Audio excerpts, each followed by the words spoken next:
হরে কৃষ্ণ, সবাই ভালো আছো তো? আমিও ভালো আছি। আবার এক নতুন দিন, আবার এক নতুন যুদ্ধ। আমার মুখ থেকে তোমরা এই ইন্ট্রোটা অনেক দিন পর শুনলে, তাই না? Okay let's start. তো আজকের ভিডিওটা আমাদের শিপুর জন্য, কারণ এই ভিডিওটাতে আমি শিপুর বার্থডে সেলিব্রেশন তোমাদের সাথে শেয়ার করছি। ওর বার্থডেটা অক্টোবরের শুরুতে হলেও আমরা এন্ডে এসে সেলিব্রেট করেছিলাম, বিকজ আমাদের ছুটি পড়ে গিয়েছিল। তো তোমরা দেখতে থাকো কতটা মজা করেছি। আর হ্যাঁ, শেষে কিন্তু চিংড়িঘাটের আশেপাশে যারা থাকো তাদের জন্য একটা হিডেন অ্যাম্বিয়েন্সওয়ালা সুন্দর রেস্টুরেন্টের খোঁজ আমি দেবো। তো পুরো ব্লগটা দেখতে থাকো।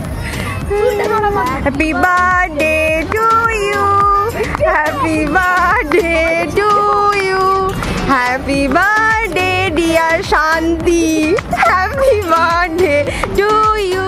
তো তোমাদের জানিয়ে রাখি, তোমরা চিংড়িঘাটা ক্রসিং এর ঠিক অপোজিটে আসবে, আর যেই রাস্তা চলে যাচ্ছে সোজা সায়েন্স সিটির দিকে, মানে সেকেন্ড ব্রিজের দিকে, তো ওই দিকে রাস্তার একদম ধারে বাঁ সাইডে পেয়ে যাবে তোমরা এই রেস্টুরেন্টটা। রেস্টুরেন্টের অ্যাম্বিয়েন্সটা খুবই সুন্দর, কিন্তু সব থেকে বাজে ব্যাপার এটাই যে খাবার দাবারের কোয়ালিটি অ্যান্ড কোয়ান্টিটি খুবই কম। আমরা একটা কম্বো অর্ডার দিয়েছিলাম, যেখানে একটা পিৎজা ছিল, সাথে ছিল একটা কোক, আর ওটার কোয়ান্টিটি একটা মানুষের পেট ভরার মতনও ছিল না। সো তোমরা যারা অ্যাম্বিয়েন্সওয়ালা কোনো রেস্টুরেন্ট খুঁজছো কাছাকাছির মধ্যে, তো এখানে আসতে পারো, কিন্তু খাবার দাবার মোনালিসার রিয়াকশন দেখে নিশ্চয়ই তোমরা বুঝতে পারছো যে খাবার দাবারের কোয়ালিটি কতটা বাজে। বাই দ্য ওয়ে, 1 মিনিট কেটে গেছে, তাই তোমাদের সাথে আর বেশি গল্প করতে পারলাম না। নেক্সট ব্লগে আবার দেখা হচ্ছে। সবাই ভালো থেকো, টাটা।